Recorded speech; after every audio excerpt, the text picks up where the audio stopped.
Hey, hi, I'm Mohit. I'm a data and AI consultant based out of New Delhi. So, in this session, I'll be telling you the types of income that are there. And uh, so, let's start. Uh, yeah. So, the first is an active income. So, the active income is one where you have to, let's say, work 8 hours a day. You have a job, right? And you have to work 8 hours a day, 5 days a week, and so on, to get yourself paid. So that is an example of an active income. Another example is when you have a business, right? So let's say you have a business, you are generating some profits. At the end of the month, you are calculating those profits, and after the calculation, you can pay yourself a salary. So that is again an active income because you are working constantly towards generating those profits and getting yourself paid, right? So that is again an active income because you have to work. And in a business, you have to work more than a job. Let's say 10 to 12 hours a day, you have to work. Another example of active income is where you do a freelancing job, right? You get a client yourself a client. You build some product for the client, or you build a website, let's say, and you get paid. That is again an active income because you have to work for it. Easy as that. The next is a passive income. So a passive income is one where you don't actually have to work to get paid, right? So one simple example is when you are getting paid, right? A salary is getting credited to your account, right?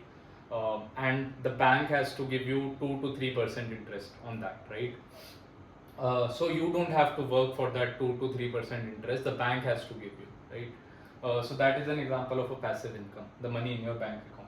The another example is an FD. FD is where you keep your funds securely in an FD, and based on the bank, it will give you interest on that FD.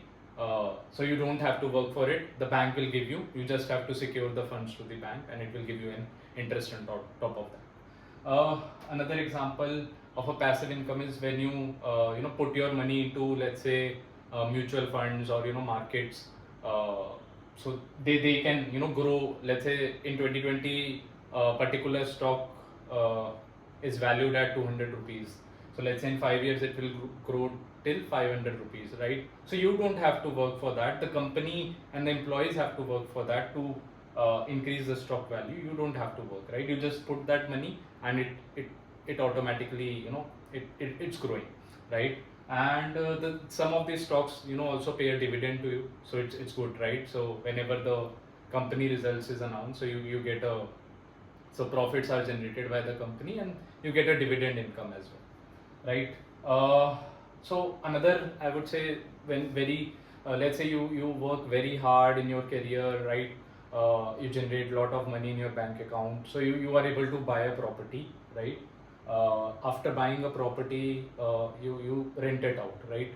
So the when you rent it out, you will get a monthly income every month, right? So you don't have to work for it. You just have to arrange everything in that property.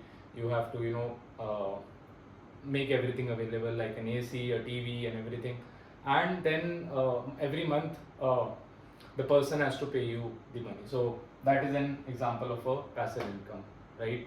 So if you see the rich people, they the HNIs, I would say, the high net individuals, they don't log in every day in the morning and keep working till night. They build passive income streams. Once they have sufficient funds to build these passive income streams, so they don't log in every day. They try to build passive income streams. They will buy properties, they will rent out those properties, they will buy mutual funds, they will buy stocks, and those will grow themselves, and they don't have to work every day. But yeah, they have to work on the passive income streams. So our goal as an individual should be to like we start our careers in 25 to 30, right? We start earning money, and we think that we can earn till 50, but that's not the case. We can't earn till the kind of jobs we are having, the corporate jobs, and the freelancing, even that is also not easy. The business is the toughest. So right, so once you reach 50, 60, you can't do those jobs or those businesses. So you have to build, once you have sufficient money in your account, you have to build passive income streams for yourself. so that you can get paid later when you are old. So that's my suggestion to everyone who is starting their career, to think like this. So you should start early, start making active incomes, and then you should move towards passive incomes as you grow in your career. Thank you.